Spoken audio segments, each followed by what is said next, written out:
So you all are doing that in many different ways, and it's just such a wonderful blessing to be able to touch lives.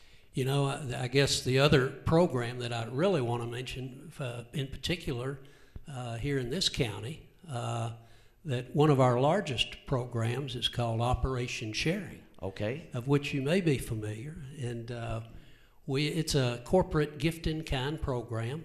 It brings in and then redistributes in excess of $100 million a year. We serve about 1,400 nonprofits, being primarily schools, churches, and just any 501c3 nonprofit can sign up with us. Now, you do supply food items, or how do you do on that operation? Well, we are at the liberty of those partners that participate with us. Okay. So from time to time, we never know what we're going to get in. Right. But we have building materials. Oh. We have paint products, cement. We have bedding from time to time.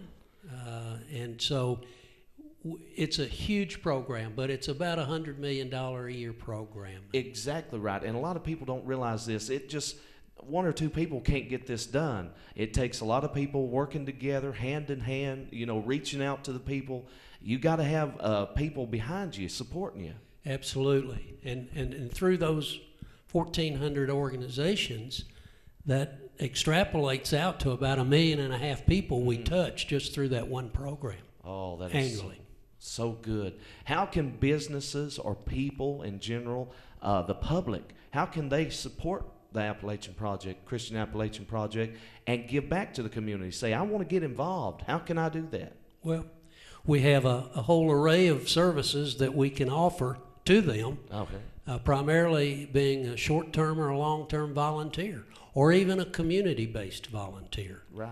We have several people who just want to come work a few hours, and then we have some that want to work a few months, and then others that come for 9 months or longer. And those are our long-term volunteers. And we have housing opportunity for those folks. So we pay them a little stipend, and they certainly get to jump right in and get involved directly in our service programs. Oh, that's wonderful. And there's different facilities in different regions. We've got the Operation Share here in Corbin, and just different organizations everywhere. That's correct. We have another branch of our Operation Sharing up in Hager Hill, Kentucky, right outside of Paintsville, Kentucky. It's a secondary location for us. It's supplied through this main hub here in Corbin.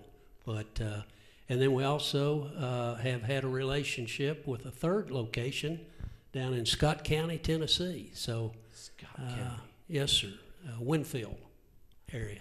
So now people donate different items to you all. You got storage facilities and things like that you store different things as time is needed for each project? That's right. The people who use our services in Op Sharing, there's a number that they can call, and when it's close to their time for their pickup, which is normally about every 6 weeks, they can call in and just see what's on the floor and available for pickup for their particular organization. Well, as you know, Christmas is right around the corner, and so many families and so many people could use just a helping hand this year. Times may be hard in their life, and what are ways that they can apply to this? Do they have to come in, or can they just mail something to you, or how does that work? Well, we have 3 regions, basically. We have our campus at Hager Hill, Kentucky.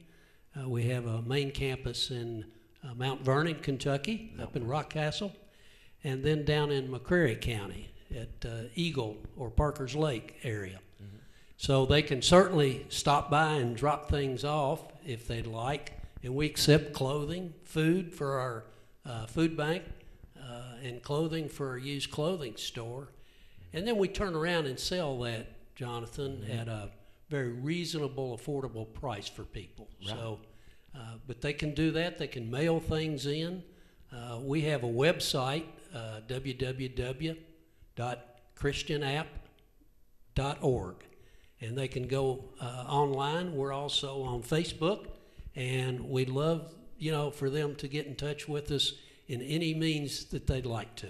Well, I, for one, are so thankful for what you're doing in our communities and our regions because, it's really touching people's lives.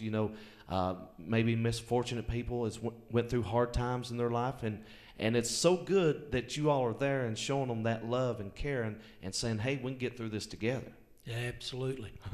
So what are some goals maybe for the Christian Appalachian Project? Any certain type set goals that you'd like to see for these different areas? Jonathan, we've just finished completing a long-term strategic planning cycle. And one of the things that has come up is that we would like to implement what's called outcome measurements. And outcome measurements really define how we are doing across the longer term with our programs in terms of